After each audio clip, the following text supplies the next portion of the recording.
اللهم صل على سيدنا ومولانا محمد. الحمد لله وكفى وسلام على عباده الذين اصطفى أما بعد. أعوذ بالله من الشيطان الرجيم. بسم الله الرحمن الرحيم. ما يود الذين كفروا من أهل الكتاب ولا المشركين أن ينزل عليكم من خير من ربكم والله يختص برحمته من يشاء والله ذو الفضل العظيم. محترم بزرگوں، عزیز دوستوں اور بھائیوں، اللہ تبارک و تعالی یہودیوں کی شرارت کو ذکر فرما رہا ہے. اس سے اوپر کی آیت میں اللہ تعالیٰ نے فرمایا ایمان والوں سے مخاطب ہو کر کہ اے ایمان والو، ایسا جائز کام نہ کرو جس سے غیر خوش ہو جائے. یعنی کوئی کام اسلام میں شریعت میں جائز ہے لیکن وہ کام کرو گے تو اس سے غیر خوش ہوں گے. ایسے کام سے بھی اللہ تبارک و تعالیٰ اس آیت میں منع فرمایا. یا ایھا الذین آمنوا لا تقولوا راعینا، اے ایمان والو راعینا نہ کہو. کیوں؟ اس لیے کہ تم تو راعینا بول کر یہ مراد لیتے ہو نبی علیہ الصلوۃ والسلام سے کہ آپ ہمارے طرف متوجہ ہوں، لیکن یہی راعینا ان کی زبان میں احمق کے معنی میں ہے تو وہ لوگ خوش ہو رہے ہیں. تو ایسا کام ہرگز نہ ہو کہ غیر دیکھ کر خوش ہو جائے. لیکن آج اللہ کی نافرمانیوں میں لگے ہوئے ہیں جس سے غیر خوش ہو رہے ہیں. ان چیزوں کے بارے میں نہیں، جائز کام کے بارے میں اللہ تعالیٰ اس آیت میں بتاتا ہے. فقہا نے یہاں سے یہ مسئلہ نکالا ہے. کوئی بھی ایک کام شریعت میں اسے جائز قرار دیا ہے. ایک ہے جائز، ایک ہے فرض. فرض کو تو کرنا ضروری، ایک ہے جائز. مثال کے طور پر ایک گائے کی ذبح کرنا، گائے کا گوشت کھانا اسلام میں جائز ہے، شریعت میں جائز. اگر کوئی نہیں کھاتا ہے کوئی حرج نہیں. نہیں کھانے والا اگر گائے کی ذبح پر یا گائے کی گوشت کی نفرت کا اظہار غیروں کے سامنے کریں گے تو غیر خوش ہو جائے گا. یہ عمل بھی ناجائز. وَقُولُوا انظُرْنَا وَاسْمَعُوا وَلِلْكَافِرِينَ عَذَابٌ أَلِيمٌ. اب کیا کہو؟ انظرنا کہو. اس میں بھی وہی مطلب ہے، اے نبی آپ ہماری طرف متوجہ ہوں.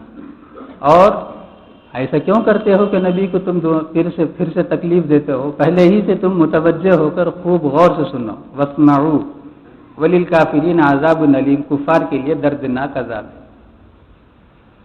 آگے ان کی ایک اور شرارت کا ذکر ہے. جب بھی ان لوگوں کو موقع ملتا حضرات صحابہ کے پاس پہنچ کر صحابہ کے دلوں میں وسوسہ ڈالنے کی کوشش کرتے. کہتے دیکھو ہم ضرور ایمان کو، اسلام کو اور تمہارے نبی کو مان لیتے، لیکن بات یہ ہے کہ عام طور سے سلسلہ یہ چل رہا ہے ہمارے خاندان میں، بنی اسرائیل میں نبیوں کا سلسلہ. تو اگر ہمارے میں سے کسی ایک پر یہ قرآن نازل ہو جاتا ہم ضرور ایمان لے آتے. اور مشرکین یہ کہا کرتے تھے دیکھو مکہ مکرمہ میں بڑے بڑے مالدار رؤسا ہیں، مال کے اعتبار سے، طاقت کے اعتبار سے، ہر اعتبار سے. یہ کل کے چھوٹے بچے ہیں محمد، ان کو اللہ تعالیٰ نے نبی بنا کر ان پر قرآن نازل فرما دیا. اگر یہ قرآن ہمارے اوپر، ہمارے سرداروں میں سے کسی ایک پر نازل ہوتا تو ہم مان لیتے. تو اللہ تعالیٰ فرماتا ہے بات اصل وہ نہیں ہے. ایمان والوں کو سمجھاتا ہے نبی پر قرآن کا اترنا ان لوگوں کو ناپسند ہے. اصل بات یہ ہے، ماننا نہیں ماننا یہ بہانے ہیں. اور یہ نبوت والا سلسلہ اللہ تعالیٰ کا ایک خاص فضل ہے. اللہ تعالیٰ جسے چاہتا ہے وہ عطا فرماتا ہے. اب اللہ تبارک و تعالیٰ نے نبی علیہ الصلوۃ والسلام پر جب نازل فرمایا اور یہ بولتے ہیں کہ اللہ کا کلام ہے، اللہ کی کتاب ہے. جب اللہ کی کتاب ہے، اللہ کا کلام ہے تو ماننے میں کیا دشواری ہے؟ جس پر بھی نازل ہو. ما یود الذین کفروا، نہیں چاہتے ہیں وہ لوگ جنہوں نے کفر کیا، من اہل الکتاب، چاہے وہ اہل کتاب میں سے ہوں، وللمشرکین، اور مشرکین میں سے، ان ینزل علیکم، کہ نازل ہو آپ پر، من خیر من ربکم، آپ کے رب کی جانب سے خیر. خیر سے مراد یہاں قرآن پاک ہے، اللہ کا کلام ہے. اللہ تعالیٰ فرماتا ہے واللہ یختص برحمتہ من یشاء، اللہ تعالیٰ خاص کر دیتے ہیں اپنی رحمت کے ساتھ جسے چاہتے ہیں. اب محمد کو اللہ نے چاہ لیا تو محمد کے چاہنے کے بعد اب تم لوگوں کے اعتراض سے کیا موقع ہے؟ جیسے ایک بادشاہ کسی کو بھی سفیر بنا کر کسی دوسرے ملک کو بھیج دے تو ہر ایک کو راضی ہونا ہے، اسی یہی معنی ہے بادشاہ کو بادشاہ ماننے کا. تو اللہ تعالیٰ فرماتا ہے واللہ یختص برحمتہ، اللہ تعالیٰ خاص کر دیتا اپنی رحمت کے ساتھ من یشاء، جسے چاہتا ہے. واللہ ذو الفضل العظیم، اللہ تبارک و تعالیٰ بہت بڑے فضل والے. اب آگے ایک شرارت کیا ان لوگوں نے، یہ بڑی شرارت ہے، سب سے بڑی شرارت یہ ہے ان لوگوں نے. یہ کیا ہے؟ شرارت یہ ہے کہ یہ کفار اور مشرکین، یہود اور نصارہ، سارے مل کر حضرات صحابہ کے درمیان میں یہ فرمایا کرتے بار بار، اصل میں شک ڈالنا ہے، بات وہی ہے سب. دیکھو اگر محمد جیسے بولتے ہیں کہ یہ کتاب اللہ کی کتاب ہے، اللہ کی طرف سے نازل شدہ ہے، تو آج ایک آیت، کل دوسری آیت، صبح میں ایک آیت، شام میں ایک آیت، اس طرح سے احکام کیوں بدلتے ہیں؟ تو معلوم یہ ہوا کہ نعوذ باللہ محمد اپنے طرف سے جو جی میں آتا بولتے رہتے ہیں. تو آج ایک حکم دیا، کل اللہ وہی آپ کے نبی بولتے ہیں نہیں یہ حکم اللہ نے ختم کر دیا ہے، دوسرا حکم نازل فرمایا ہے. تو کیا نعوذ باللہ اللہ تعالیٰ کو اس کی خبر نہیں تھی؟ تو اصل بات وہ نہیں ہے، بلکہ یہ ہے کہ محمد اپنے طرف سے بولتے ہیں، تم لوگ اسے مان لیتے ہو. اس طرح سے سمجھانے کے لیے ان یہودیوں نے اور مشرکوں نے حضرات صحابہ کو سمجھایا. تو اللہ تبارک و تعالیٰ فرماتے ہیں اس پر یہ آیت نازل ہوئی. کوئی بھی حکم کسی پر لازم ہوتا ہے اس وقت اس کے حالات کا جائزہ لے کر وہ حکم نازل کرتے ہیں. ایک بیمار طبیب کے پاس آیا، طبیب اگر ماہر ہے تو وہ سمجھتا ہے اس کی بیماری کیا ہے، فوری طور پر وہ 2 دن کے لیے ایک دوائی دیتا ہے، کہا یہ دوائی کھاؤ. اب 2 دن پورا کرنے کے بعد جب آتا ہے دوائی بدلتا ہے. یہ ماہر ڈاکٹر کا کام ہوتا ہے. کیوں ایسا بدلتا ہے؟ اس لیے کہ 2 دن کی دوائی سے اس کی طبیعت میں ایک اور تبدیلی آئی ہے، اب اس دوائی سے اس کے اندر ایک اور تبدیلی لانا ہے. اس طرح سے تبدیلی لا کر اس کے جسم کو صحت مند بناتا ہے ماہر ڈاکٹر. تو اللہ تبارک و تعالیٰ بھی قرآن پاک میں جو کچھ احکام نازل فرماتے ہیں اس وقت اپنے بندوں کی رعایت کرتے ہوئے، تاکہ کوئی حکم ایک ہی موقع پر فوری طور پر نازل فرما دیں گے تو ہو سکتا ہے یہ بندے اسے برداشت نہ کر سکیں. مثال کے طور پر شراب ہے، شراب کی حرمت میں اللہ تبارک و تعالیٰ نے 3 درجے رکھا. سب سے پہلے درجہ یہ ہے کہ حضرات صحابہ خصوصاً حضرت عمر رضی اللہ تعالیٰ عنہ نے نبی علیہ الصلوۃ والسلام سے پوچھا، اور حضرت عمر رضی اللہ تعالیٰ دلی خواہش یہ تھی کہ شراب حرام ہو جائے. تو پوچھا صحابہ نے شراب کیا ہے، یعنی شراب کیا چیز ہے؟ تو اللہ تبارک و تعالیٰ نے گویا یہ کہ حد تک لوگوں کے یعنی اسلام لانے کے بعد حضرات صحابہ میں ایک مثال سمجھانا چاہتا کہ شراب کی حرمت کو اللہ تعالیٰ دھیرے دھیرے احکام نازل فرمایا. تو جواب میں اللہ تعالیٰ نے کہا دیکھو شراب میں کچھ نفع بھی ہے کچھ نقصان بھی ہے، لیکن نفع اس کا کم ہے، اس کا ضرر بڑا ہے. وَإِثْمُهُمَا أَكْبَرُ مِن نَّفْعِهِمَا. جیسے ہی آیت نازل ہوئی بہت سے صحابہ بالکل قریب بھی جانا چھوڑ دی شراب کے. پھر ایک مرحلہ آیا، پھر بھی بعض صحابہ پی رہے تھے، ابھی حرام نہیں کیا اللہ. تو نماز میں ذرا گڑبڑ ہوئی تو فوراً اللہ تعالیٰ نے آیت نازل فرمایا یا ایھا الذین آمنوا لا تقربوا الصلاۃ، اے ایمان والو شراب پی کر نشے کی حالت میں نماز کے قریب بھی نہ جاؤ. اب تقریباً سارے صحابہ قریب چھوڑ دیے. ایک صحابی اب پینا بھی پسند نہیں کرتے تھے. اب دیکھا سارا مزاج سب کا بن گیا، فوراً اللہ نے کہا نہیں شراب حرام کر دیا. تو یہ 3 مرحلہ اللہ تبارک و تعالیٰ نے جو لایا یہ اس لیے لایا کہ فوری طور پر اگر شراب کی حرمت کا حکم لگاتے ہو سکتا ہے کسی کے دل میں کچھ نقصان کچھ حرج محسوس ہو، یہ حرج اس کے لیے نقصان کا سبب ہوتا ایمان کے اعتبار سے. کیوں؟ اسلام کے جتنے احکامات ہیں اسے بشاشت سے قبول کرنا ضروری. چاروں ناچار اگر قبول کیا اس کے ذمے تو ساقط ہو جائے گا لیکن وہ خطرے میں رہے گا. تو قرآن میں اللہ تبارک و تعالیٰ نے ایسا 3 طرح سے کیا ہے. ایک یہ ہے کہ حکم کو ختم کر دیا، تلاوت کو باقی رکھا، جیسے کہ یہی شراب کے 3 مرحلے ہیں، دونوں مرحلے کو اللہ نے باقی رکھا.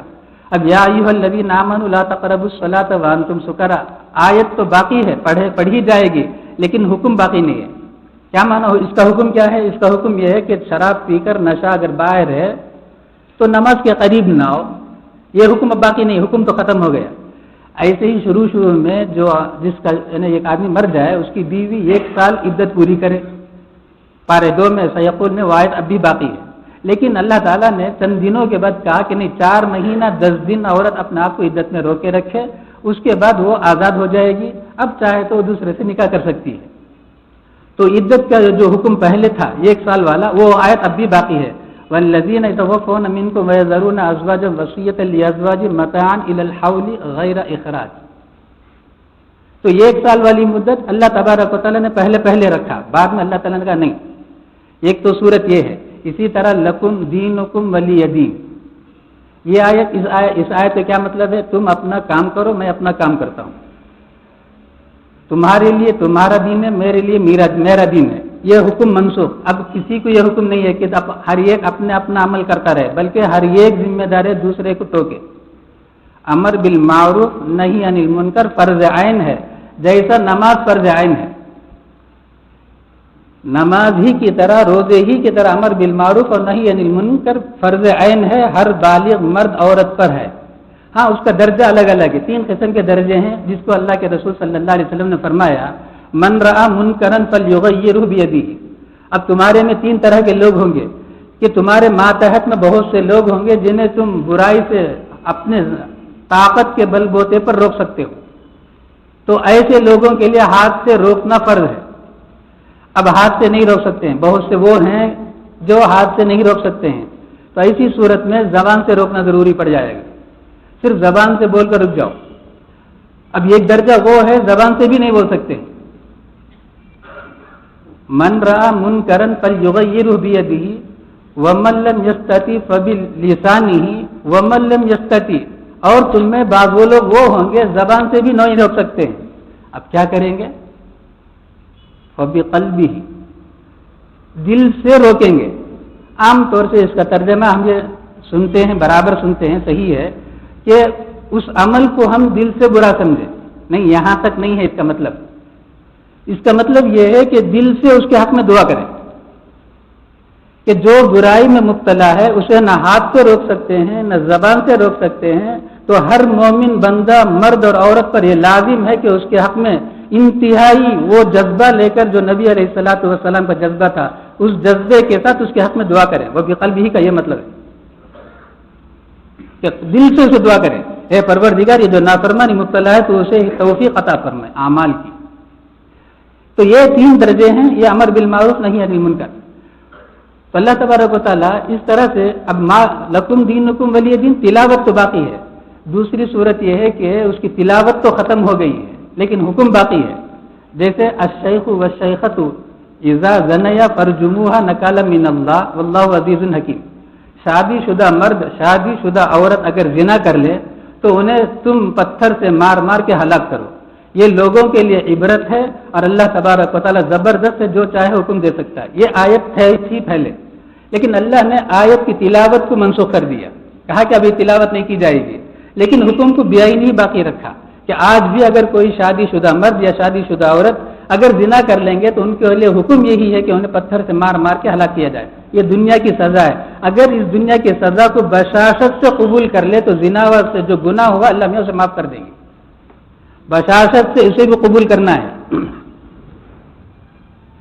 حضرت ماعز اسلمی رضی اللہ تعالیٰ عنہ نبی علیہ الصلوۃ والسلام کی خدمت میں آیا، عرض کیا طہرنی یا رسول اللہ، آپ مجھے پاک کریں۔ نبی علیہ السلام چہرہ موڑ لیے، ادھر آئے، طہرنی یا رسول اللہ، آپ مجھے پاک کریں۔ نبی علیہ السلام ادھر مڑ گئے، کہا طہرنی یا رسول اللہ، ادھر آئے، پھر ادھر مڑ گئے، کہا طہرنی یا رسول اللہ، 4 مرتبہ ہو گیا۔ زنا کے لیے 4 مرتبہ اقرار کرنا ضروری ہے۔ اب اقرار سے ثابت ہو گیا، اب نبی علیہ السلام نے کہا نہیں جاؤ بوسا ووسا دیا ہوگا، نہیں یا رسول اللہ میں تو ہلاک ہو گئے۔ اب نبی علیہ الصلوۃ والسلام کے پاس نبی علیہ الصلوۃ والسلام کی خواہش یہ تھی کہ نبی علیہ الصلوۃ والسلام چاہتے یہ تھے کہ میری امت کا یہ فرض یہاں سے چلا جائے، اس لیے منہ موڑ رہے ہیں، جا کے توبہ کریں۔ لیکن جب انہوں نے یہ چاہا کہ نہیں اب اللہ تعالیٰ نے یہ نظام کیوں قائم کیا؟ تاکہ قیامت تک ایک نمونہ نبی کے دور میں ہو جائے، یعنی سنسار کے ذریعے سے یہ کو حکم جاری کر دیں، حد جاری کر دیں، تاکہ کوئی آئندہ چل کر اس کے لیے بہانہ نہ بنائے۔ تو نبی علیہ السلام نے کہا جاؤ انہیں پتھر سے سنسار کر دو، سب پتھر سے سنسار کر دیا۔ اللہ تعالیٰ نے ان کی توبہ پر آیت نازل فرمایا، وہی نازل فرمایا، باقی تفصیل ہے۔ تو اللہ تعالیٰ فرماتے ہیں اس طرح بہت سے آیتیں وہ ہیں جو حکم بھی منسوخ ہو گئی اور احکام بھی منسوخ ہو گئے، جیسے سورہ احزاب پارے 22 میں ہے، آدھے پارے کی صورت ہے، لیکن وہ 2.5 پارے کی صورت تھی۔ اللہ تبارک و تعالیٰ نے اسے بھلا دیا، تلاوت کو بھی بھلا دیا اور احکام کو بھی بھلا دیا۔ صحابی فرماتے ہیں ہم ایک مرتبہ مسجد میں نماز کے لیے مغرب کی نیت باندھ کر کھڑے ہوئے، اب وہی صورت پڑھنا چاہتے ہیں لیکن پڑھنے نہیں ہو رہا ہے۔ نبی علیہ السلام کی خدمت میں پہنچ کر عرض کہ یا رسول اللہ فلاں صورت جو ہم پر نازل ہوئی تو پڑھنا چاہتے ہیں، ہم کو یاد نہیں آتا ہے۔ نبی علیہ السلام نے فرمایا نہیں، وہ آیت کی تلاوت بھی منسوخ ہو گئی، حکم بھی منسوخ ہو گیا، اب اس کے بعد اسے نہیں پڑھیں گے، کسی کو یاد ہی نہیں آئے گا۔ تو اللہ تعالیٰ نے یہ آیت نازل فرمایا۔ اب یہ آیت نازل فرما کر یہ بتا رہا ہے کہ یہ کسی حکم کو پہلے رکھ کر پھر حکم کو بدل دینا، یہ اللہ تعالیٰ کے حکمت میں داخل ہے۔ رات کے بعد دن لانا، دن کے بعد رات لانا، مالدار کو غریب بنانا، غریب کو مالدار بنانا، بیمار کو تندرست کرنا، تندرست کو بیمار کرنا، یہ تکوینیات کہلاتے ہیں۔ ان اللہ کا ایک حکم ہے جو نظام عالم، اس کے ذریعے سے نظام عالم قائم ہوتا ہے۔ جیسے احکام تکوینیہ میں بدلتا رہتا ہے اور اس بدلنے کو ہر آدمی پسند کرتا ہے، وہ دن کے بعد رات کو پسند کرتا ہے، رات کے بعد دن کو پسند کرتا ہے۔ تو اسی طرح سے احکام تشریعیہ میں اگر کوئی حکم اللہ تعالیٰ اپنے ثوابدید پر، یعنی اللہ تعالیٰ اس وقت بندے کی یہ حالت ہے، اس وقت یہی مناسب ہے، آئندہ اس کی یہ حالت ہوگی تو اس وقت ہم یہ حکم نازل فرمائیں گے، بندے آسانی سے اس کے عمل کرنے والے ہو جائیں گے۔ تو اللہ تعالیٰ نے فرمایا ما ننسخ من آیت، ہم موقوف نہیں کرتے ہیں کسی بھی آیت کے حکم کو، او ننسیہا، یا یہ کہ ہم بھلاتے نہیں ہیں کسی بھی آیت کو، لیکن نأتی بخیر منہا او مثلہا، اس سے بہتر لاتے ہیں یا اسی جیسا لاتے ہیں۔ مثال کے طور پر سب سے پہلے اللہ تعالیٰ نے کہا یا ایھا النبی حسبک اللہ، یا ایھا النبی جاہد الکفار والمنافقین واغلظ علیہم۔ نبی علیہ السلام سے فرمایا آپ جب وہ کفار کے سامنے، مشرکین کے سامنے جہاد میں جائیں گے، آپ سختی کا برتاؤ کریں۔ سختی کا برتاؤ کرتے ہوئے آپ کے ساتھ جو ایمان والے ہوں گے یہ 10 کے مقابلے کے لیے تیار ہوں گے۔ اللہ نہ خفف اللہ، اللہ تعالیٰ نے کہا نہیں، یہ 10 کے مقابلے میں ذرا مشکل ہے، اللہ نے کہا 1-2 کے مقابلے میں آ جائے۔ الآن خفف اللہ، اللہ تعالیٰ صاف بولتا ہے اب اللہ تعالیٰ نے تم پر ہلکا کر دیا، آسان کر دیا۔ اب کیا کہا؟ نہیں تم 1 ہو وہ 2 ہوں گے تو 1-2 کو آسانی سے مار سکتا ہے، ڈرنے کی کوئی بات نہیں۔ اس طرح کی آیت اللہ تعالیٰ نے نازل فرمایا، یعنی یا تو بہتر آیت نازل فرماتا ہے یا اسی جیسا۔ اب یہ مطلب نہیں کہ اس سے پہلے جو آیت تھی وہ بہتر نہیں تھی، اس حالت کے لیے وہ حکم بہتر تھا، اب حالت جو بدلی ہے اس کی وجہ سے اب یہ حکم اس کے لیے بہتر ہے۔ ایک ہی دوائی مسلسل کھلائے گا صحت مند نہیں ہوگا آدمی، سبھی جانتے ہیں، اور دنیا میں بھی ہر حکومت اپنے قانون بدلتے رہتے ہیں، لیکن حکومت میں جو قانون بدلتے ہیں وہ قانون بدلنا یہ ایسا نہیں ہے، حکومت میں اس لیے بدلتے ہیں انہیں معلوم نہیں تھا غلطیاں ہو رہی ہیں اس قانون سے، اب اس لیے وہ قانون چھوڑ کے دوسرا قانون ڈالتے ہیں۔ اللہ تعالیٰ اس لیے قانون نہیں بدلتا ہے، اللہ تعالیٰ اس لیے قانون بدلتا ہے، بالکل ڈاکٹر اور مریض کی طرح ہے، مریض کی حالت کو دیکھ کر پہلے ایک حکم دیتا ہے، مریض کی حالت بدلتی ہے پھر ایک دوسرا حکم دیتا ہے۔ اس قسم کی تبدیلی ہی قرآن پاک میں اللہ تعالیٰ نے شریعت میں نازل فرمایا ہے۔ علم تعلم، کیا تم نہیں جانتے ہو ان اللہ علی کل شیء قدیر، اللہ تبارک و تعالیٰ ہر چیز پر قدرت رکھتا ہے۔ پہلی وہ حالت تھی تو پہلے وہ حکم نازل فرمایا، یہ اصل میں ایک اور حکم آگے آ رہا ہے۔ پہلے بیت المقدس کی طرف نبی علیہ السلام نے مدینہ منورہ پہنچتے ہی نماز ادا فرمایا 17 مہینے، اس کے بعد 17 مہینے کے بعد بیت اللہ کی طرف۔ اب یہ بیت المقدس اور بیت اللہ یہ دونوں برابر ہے، اور مثلیہا، اللہ نے کہا بھائی پہلے ایک حکم دے کر بعد میں ایک حکم دیتے ہیں، جیسے بیت المقدس کی طرف مدینہ منورہ پہنچتے ہی اللہ کا حکم ہے بیت المقدس کی طرف رخ کر کے نماز پڑھو، 17 مہینے تک نبی علیہ السلام حضرات صحابہ سارے مل کر بیت المقدس کی طرف نماز پڑھ رہے تھے، لیکن نبی علیہ السلام کی خواہش اور تمنا تھی کہ کعبۃ اللہ کی طرف قبلہ ہو، وہی اس سے پہلے ہی معلوم تھا۔ یہی حکم تورات میں تھا کہ ایک نبی جو آنے والے ہیں وہ چند دن کے لیے، وہ کتنے دن وہ نہیں، چند دن کے لیے وہ بیت المقدس کو قبلہ بنائیں گے، بعد میں کعبۃ اللہ کو قبلہ بنائیں گے، اصل قبلہ ان کا کعبۃ اللہ ہی ہے۔ تو اب یہودیوں کو اچھا موقع ملا، نصرانیوں کو بھی اچھا موقع ملا، دیکھو تمہارے نبی جو بولتے ہیں نبی ہیں، سارے انبیاء کا قبلہ بیت المقدس تھا، مدینہ منورہ آتے ہی وہ برابر اس مذہب کے مطابق، اس شریعت کے مطابق عمل کرتے رہے۔ اب دیکھو پھر کعبۃ اللہ کو بنا لیا، اپنا ملک ہونے کی وجہ سے، چونکہ مکے والے ہیں تو مکے میں کعبہ ہے تو اپنے رقم بنا لیا۔ ایسا لوگ برابر دنیا میں پھیلے ہوئے ہیں اس قسم کی سازش کرنے میں۔ حضرت عثمان غنی رضی اللہ تعالیٰ عنہ کی شہادت کا سب سے بڑا سبب ایسے ہی تھا۔ اسی طرح سے ذہن سازی لوگوں کے درمیان کرتے تھے، وہ اپنے خاندان والوں کو، برادری والوں کو آگے بڑھاتے۔ کیا تم نہیں جانتے ہو اللہ تبارک و تعالیٰ ہر چیز پر قدرت رکھتا ہے؟ یعنی پہلے جو حکم دیا اس پر بھی اللہ کو قدرت ہے، اب جو حکم دے رہا ہے اس پر بھی اللہ تبارک و تعالیٰ کو قدرت ہے۔ کیسے قدرت نہیں ہوگی؟ آدمی کیسے وہ اپنے باغیچے کو اچھا بنانا نہیں چاہے گا؟ باغیچے میں قسم قسم کی تبدیلیاں کرتا ہے، اپنے گھر میں قسم قسم کی تبدیلیاں کرتا ہے۔ کیوں کرتا ہے؟ اسے وہ اچھا معلوم ہوتا ہے۔ اللہ تعالیٰ فرماتا ہے الم تعلم، کیا یہ لوگ نہیں جانتے ہیں ان اللہ لہ ملک السماوات والارض، اللہ ہی کے لیے ساتوں زمین ساتوں آسمان کی ملکیت ہے، اپنی ملکیت میں جب چاہے جو چاہے احکام نازل فرماتے رہیں۔ اب اگر کوئی اتنی بات سننے کے بعد بھی اسی طرح کا اگر لوگوں کے ذہنوں میں خشخشہ ڈالتا رہے گا، وسوسہ ڈالتا رہے گا، سنو اللہ کا عذاب اگر آ جائے تو اس کے لیے کوئی مددگار نہیں ہوگا، وما لکم من دون اللہ من ولی ولا نصیر، تمہارے لیے نہیں ہوگا اللہ کے علاوہ کوئی دوست اور نہ کوئی مددگار کہ تمہاری مدد کر سکے۔ منافقین سارے کے سارے یہودی تھے، ایک بھی مکے والے نہیں تھے، مشرکین میں سے ایک بھی منافقین نہیں تھے۔ منافقین جتنے بھی تھے وہ سارے کے سارے یہودی تھے، صرف ایمان اور اسلام کو اس لیے قبول کیا کہ کچھ دنیاوی فائدہ انہیں حاصل ہو جائے۔ اب اسلام کا لباس پہننے کے بعد صحابہ میں جیسے ابھی وہی سلسلہ چل رہا ہے، وسوسہ ڈالنا، دیکھو ہم ایمان لے آتے، نبی سے کہو یہ مکے کی زمین ان کی اپنی زمین ہے، اس زمین کو زرخیز بنا دے، مکے میں جو پہاڑ ہیں اسے سونا بنا دے، اور کچھ خزانے نبی اپنے طرف اپنے لیے بنا لے، ایسی صورت میں ایمان لے آئیں گے۔ تو وہ منافقین نبی علیہ السلام کے دربار میں سوال کرتے، صحابہ پریشان، کیوں؟ یہ لوگ اہل کتاب تھے، علماء سمجھے جاتے تھے۔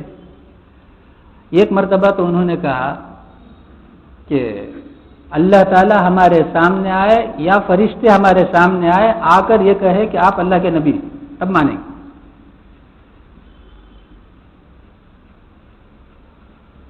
پارے 19 میں اللہ تعالیٰ باللہ والملائکۃ قبیلہ، یعنی اللہ یا فرشتے براہ راست سامنے آئے۔ بنی اسرائیل نے موسیٰ علیہ السلام سے تو سوال یہ کیا وادی مقدس میں پہنچنے کے بعد، جب اللہ کا کلام سن لیا، اب کہا ارین اللہ، ہمیں اللہ کو کھلم کھلا دکھاؤ۔ ان لوگوں کی بدماشی بدبختی اس سے بڑھ گئی، یہیں بیٹھے بیٹھے اب یہ مطالبہ کرتے ہیں مدینہ منورہ میں، قبیلہ کا معنی آمنے سامنے ہونا، اللہ آمنے سامنے آ کر ہم سے کہے کہ آپ اللہ کے رسول، تب مانیں۔ تو اللہ تعالیٰ فرماتا ہے ام تریدون ان تسألوا رسولکم، کیا تم یہ چاہتے ہو کہ تم سوال کرو اپنے رسول سے، کما سئل موسیٰ من قبل، جیسے کہ موسیٰ سے سوال کیا گیا اس سے پہلے۔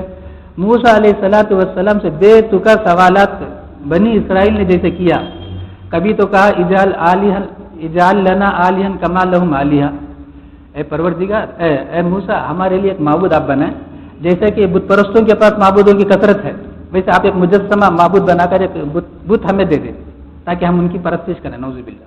براہ راست مطالبہ کیا تھا ان لوگوں نے۔ تو اللہ تعالیٰ فرماتے ہیں ام تریدون، کیا تم چاہتے ہو کہ تم سوال کرو اپنے رسول سے جیسا کہ موسیٰ سے سوال کیا گیا اس سے پہلے علیہ السلام۔ اب یہ منافقین اسلام لائے ہوئے تھے زبان سے، قرآن میں پارے 7 میں اللہ فرماتا ہے یا ایھا الذین آمنوا لا تسألوا عن اشیاء، اے ایمان والو نبی سے کسی بارے میں سوال نہ کرو، کیوں؟ سوال کر لو ان تبد لکم، جواب تمہیں مل جائے تسؤکم، تمہیں بہت برا معلوم ہوگا، یعنی عذاب آئے گا، عذاب آنے کے بعد تمہاری حالت ہی بگڑ جائے گی. تم وہ نہ بنو جیسے کہ بنی اسرائیل تھے. تمہارا کام ہے جیسے اس سے پہلے بھی ہے واسمعوا، غور سے سنو، سمعنا اور واطعنا کہو. اسی لیے تم بھیجے گئے ہو، تمہارے پاس جو نبی بھیجے گئے ہیں صرف اسی لیے بھیجے گئے، ان کی بات سنو اور ان کی بات مانو. وَمَن يَتَبَدَّلِ الْكُفْرَ بِالْإِيمَانِ، جو کفر کو بدل لے گا ایمان کے بعد، فقد ضل سواء السبیل، بلا شبہ وہ بہت دور کی گمراہی میں جا کر گرا ہے. آج بھی عجیب عجیب سوالات، یہ ماحول غیروں کے ساتھ میل جول کی وجہ سے پیدا ہوتا ہے. قریب کی بات ہے، ایک مسئلہ یہ ہے، مثال کے طور پر زیورات ہیں، خریدتے ہیں. اگر خریدتے ہیں نابالغ بچوں کے لیے، یعنی ہماری نیت یہ ہو گئی یہ زیورات نابالغ لڑکیوں کے لیے، یہ اسی نیت سے ہم نے لیا، گویا ان کو ہم نے مالک بنایا. ایسے زیورات پر زکوٰۃ نہیں، اس لیے کہ نابالغ کے مال پر زکوٰۃ نہیں. میرے پاس ایک صاحب ہے، چند 2-4 دن پہلے آ کر کہا کہ ہم نے سنا کہ چھوٹے نابالغ بچوں کے نام سے اگر زیورات منتقل کر دیتے ہیں تو زکوٰۃ واجب نہیں. میں کہا ایسا کیوں کریں گے؟ کہا کہ زکوٰۃ دینے نہیں ہوتا. نعوذ باللہ. یہ سارے اسی قسم کے ہیں، یعنی اسی قسم کے وسوسے ڈال ڈال کر غیروں کی طرف سے.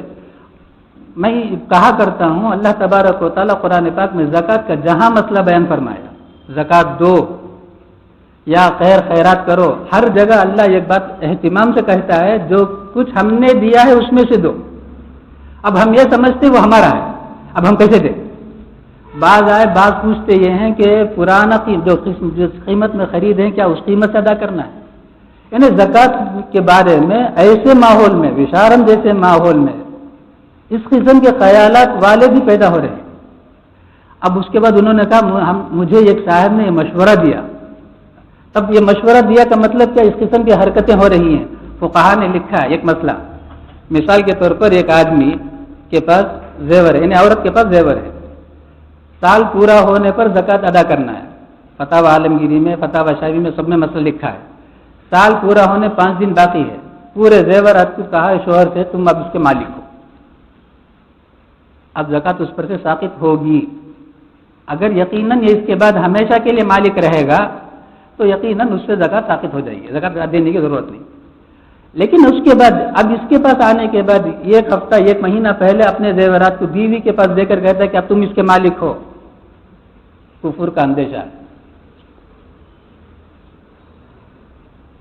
کیوں؟ گویا زکوٰۃ کا انکار کرنا ہوا. ارے زکوٰۃ مال جو کچھ اللہ نے دیا ہے، مال اللہ نے دیا ہے. مشہور شعر ہے، جان دی ہوئی اسی کی تھی، حق تو یہ کہ حق ادا نہ ہوا. جب جان اللہ میاں کی ہے تو کیا مال ہمارا ہوگا؟ مال جتنا بھی جس کے پاس بھی ہے سب اللہ کا دیا ہوا عطا کردہ ہے، عطیہ ہے اللہ تبارک و تعالیٰ کی طرف سے. آج اللہ تبارک و تعالیٰ کسی کو دیتے ہیں تو اسی کے پاس لے کے کسی اور کو دیتے ہیں، کسی کے پاس لے کر کسی اور کو دیتے ہیں. دنیا کا دستور ہے. اور کسی کے پاس مال 30-35 سال تک ہی رہتا ہے، پھر وہ مال دوسرے کے پاس چلا جاتا ہے. عام دستور یہی ہے. کبھی کسی کے پاس رہا تو الگ چیز ہے، لیکن عموماً جو دنیا کا نظام اللہ تبارک و تعالیٰ چلاتے ہیں. کیوں؟ خلافت کو اللہ کے رسول صلی اللہ علیہ وسلم نے فرمایا میرے بعد 30 سال چلے گا. یہ 30 کو رکھ کر فقہا نے لکھا ہے کسی کے پاس کسی بھی قسم کی کچھ بڑھاوا آئے گا وہ پورا نمائش 30-35 سال تک کے لیے، اس کے بعد وہ دوسری جگہ چلا جائے گا. اللہ تبارک و تعالیٰ فرماتے ہیں وَمَن يَتَبَدَّلِ الْكُفْرَ بِالْإِيمَانِ فَقَدْ ضَلَّ سَوَاءَ السَّبِيلِ. حضرت حذیفہ ابن یمان، حضرت عمار ابن یاسر رضی اللہ تعالیٰ عنہما غزوہ احد سے واپس آ رہے تھے. یہودیوں نے گھیر لیا. دیکھا، ہم نے کہا تھا یہودی مذہب صحیح مذہب ہے. نعوذ باللہ، دیکھو تمہارے صاحب تمہیں لے گئے میدان میں، کتنوں کو ہلاک کرا دیا، کتنے مرے میدان میں، احد کے میدان میں. تھوڑی دیر کے لیے جو شکست ہوئی تھی نبی علیہ الصلوۃ والسلام کی بات نہ ماننے پر، ایک گھاٹی میں نبی علیہ السلام نے 70 صحابہ کو کھڑا کیا تھا. کسی وجہ سے وہ لوگ آپس میں اختلاف کر کے وہاں سے ہٹ گئے تو حضرت خالد بن ولید جو اسلام نہیں لائے تو ادھر سے حملہ کر کے چتر بتر ہو گیا تھا مجمع تھوڑی دیر کے لیے. اس میں بہت سے صحابہ بھی شہید ہوئے, رحمت دو عالم صلی اللہ تعالیٰ علیہ وسلم کے دندان مبارک بھی شہید ہوئے. اسے رکھ کر یہودی نے سمجھا کر, تو حضرت حذیفہ رضی اللہ تعالیٰ نے فوراً ان یہودیوں سے پوچھا, اچھا ایک بات بتاؤ, وعدہ اور معاہدہ پورا کرنا تمہارے دین میں, تمہاری شریعت میں کیسا ہے؟ بہت ضروری ہے, اس توڑنا نہیں ہے. ہم نے اپنی جان اپنے مال پر معاہدہ کر لیا نبی علیہ السلام کے ہاتھ پر, ہماری جان جانے تک, ہمارا مال جانے تک ہم ایسے ہی رہیں گے. یہ قصہ حضرت حذیفہ حضرت عمار بن یاسر دونوں سید آئے نبی علیہ الصلوۃ والسلام کی خدمت میں سنایا, تو نبی علیہ الصلوۃ والسلام نے کہا بہت اچھا کیا جو تم نے کیا, تم دونوں کامیاب ہو. افلحتما کہا پر نبی علیہ السلام, تم دونوں کامیاب ہو گئے. فوراً آیت نازل ہوئی, ود کثیر من اہل الکتاب لو یردونکم من بعد ایمانکم کفارا. آج قریب قریب پوری دنیا کا یہی منظر ہے. ود کثیر من اہل الکتاب, اہل کتاب میں سے ایک بڑی جماعت چاہتی ہے. 5 سال کا بچہ کسی کو بولے بہت, تو اس کا بہت بولنا کتنا ہوگا بھائی؟ 50 روپے, 50 کی گنتی, 100 کی گنتی. اگر 25-30 سال کا اگر کوئی بولتا ہے بہت, تو وہ کیا ہوگا؟ اور زیادہ ہوگا. اگر ایک لکھپتی بولتا ہے بہت پیسہ مار رکھا ہوں, اگر ایک ارب پتی اور کرب پتی ہے تو وہ اگر بہت بولے گا تو آدمی کے لحاظ سے بہت کا معنی متعین کریں گے. اب یہاں خالق کائنات بولتا ہے, فرما رہا ہے ود کثیر من اہل کتاب, اہل کتاب میں سے ایک بڑی جماعت. کتنی بڑی جماعت بس اندازہ نہیں لگا سکتے ہیں. نبی علیہ السلام سے لے کر آج تک اہل کتاب کی ایک بڑی جماعت, یہودیوں میں سے نصرانیوں میں سے, پورے کے پورے اس محنت میں لگے ہوئے ہیں کہ امت محمدیہ اسلام کے دامن کو چھوڑ کر زندگی گزارنے والے ہو جائیں. آج تک یہی سلسلہ چل رہا ہے. کیوں؟ اللہ میں فرماتے ہیں, یعنی واقعہ تو ہوا ایک محدود, لیکن حکم جو نازل ہو رہا ہے قیامت تک کے لیے, قیامت تک کے لیے یہی نظام چلے گا. جب تک کہ عیسیٰ علیہ الصلوۃ والسلام نہیں آئیں گے, اس وقت تک عالم کے سارے اہل کتاب یہودی اور نصرانی اب ایک پلیٹ فارم پر جمع ہوں گے. جبکہ یہ نبی علیہ السلام کی نبوت سے پہلے کبھی ملے نہیں, جانی دشمن تھے آپس میں.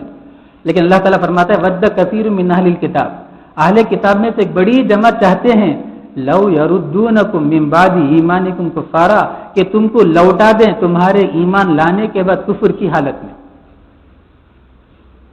بار بار عرض کیا ہوں, کفر کے لیے کفریہ اعمال کی ضرورت نہیں ہے. کفر کی یا اہل کفر کی کسی چیز کو پسند کر لینا بھی کفر ہے. صرف پسند کر لینا, زبان ادا بھی نہ کرے, کہ کفر و شرک کی ہر چیز سے نفرت کرنا ضروری ہے. اسلام تبھی کہلائے گا. تھوڑی دیر کے لیے بھی اگر کفر و شرک کی کسی چیز کو پسند کر لیا, خطرہ ہے ایمان کا, اسلام کا. کیوں؟ واقعہ بھی سنایا ہوں, عرب کا قصہ ہے, مکمل تو نہیں سنانا ہے. واعظ ہیں, دین کی باتیں کرنے والے, مسجد میں امام کا منصب رکھے ہوئے تھے. انہوں نے یہ چیز, اگرچہ عمل نہیں تھا ان کے زندگی میں, وہ کیا, یعنی میاں بیوی کے ملنے کے بعد نہانا جو فرض ہے اسلام میں, وہ زبان سے یہ کہا کرتے تھے بیوی کے پاس کہ نصرانیوں میں یہ نہانا نہیں ہے. کتنا اچھا ہے, یہ کہا کرتے تھے. اس کی وجہ سے اللہ تبارک و تعالیٰ مرنے کے بعد جنت المعلیٰ میں دفن کیے جانے کے بعد نصرانی قبرستان میں لاش پائی گئی. سنایا قصہ. اور وہاں ایک لڑکی جو نصرانیوں کے درمیان پلی بڑی, اس کی لاش یہاں جنت المعلیٰ میں رکھی ہوئی. اللہ نے اپنی قدرت سے دنیا میں یہ دکھا دیا جو عام طور سے حدیث میں آیا ہے, من تشبہ بقوم فہو منہم, جو جس قوم کی مشابہت اپنائے گا قیامت کے میدان میں انہی کے ساتھ اس کا حشر ہوگا. قیامت کیا, بلکہ اللہ نے دنیا میں ایک واقعہ دکھایا ہے.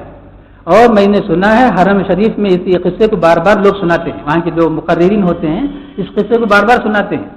حرم والوں سے میں نے سنا ہے جو وہاں گئے ہیں, آئے ہیں. تو یہ قصہ ہمارے لیے بڑی عبرت کی چیز ہے. لہذا کفر و شرک کی جتنی چیزیں ہیں اس سے نفرت کرنا ایمان کے اندر داخل ہے. وَكَرَّهَ إِلَيْكُمُ الْكُفْرَ وَالْفُسُوقَ وَالْعِصْيَانَ, آدمی نافرمانی میں مبتلا ہو یہ گناہ ہے, لیکن نافرمانی میں مبتلا ہوتے ہوئے اس نافرمانی کو مکروہ سمجھتا ہے, ناپسندیدہ سمجھتا ہے, اس کے ساتھ ساتھ کرے گا, انشاءاللہ ایک دن توبہ کی توفیق ہوگی.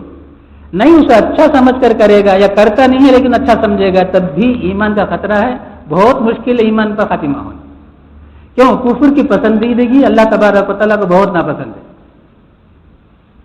تو اللہ تعالیٰ فرماتے ہیں ود کثیر من اہل الکتاب لو یردونکم من بعد ایمانکم کفارا.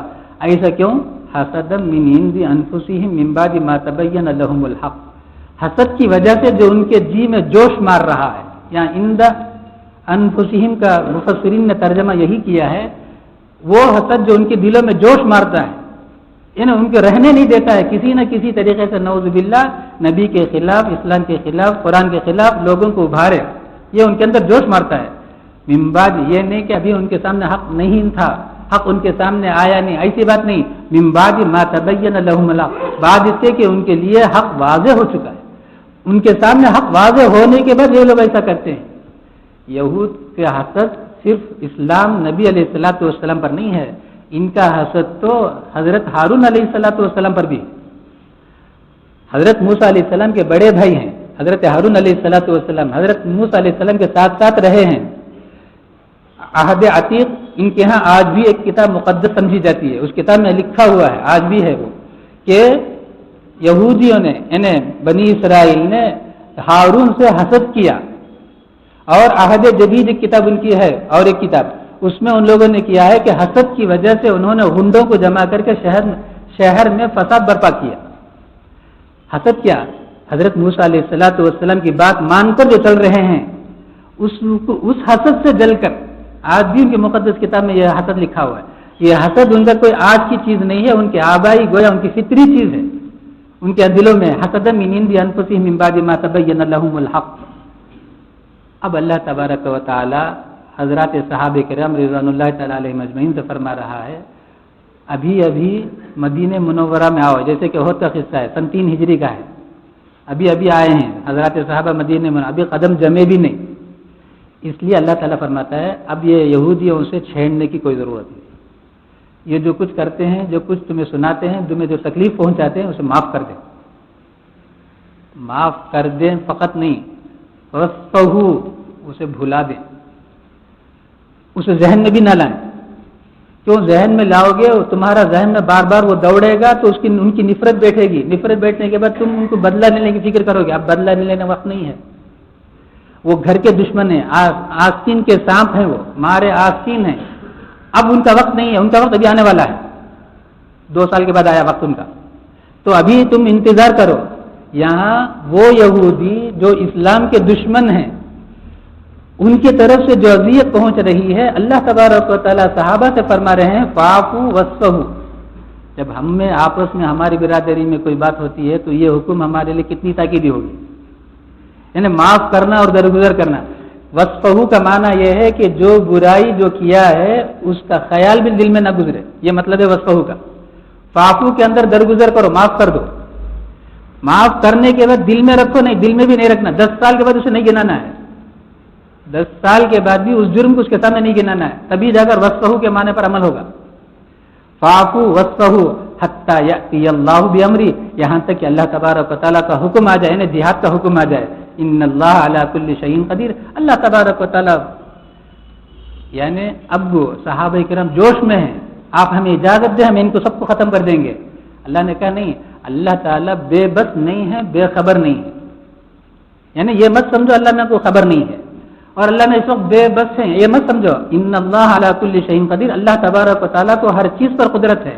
ابھی پکڑ سکتے ہیں، ایسا پکڑ سکتے ہیں کہ ان کا نام و نشان بھی نہ رہے. لیکن اس وقت اللہ کی حکمت اور اللہ کی مصلحت یہ ہے کہ تم اس وقت انہیں معاف کرو. یعنی تمہارے مزاج کے اندر یہ بات رہے کہ دشمن کتنی بھی دشمنی کرے، دشمنی ظاہر ہونے کے بعد بھی انہیں معاف و درگزر کا معاملہ کرتے رہو.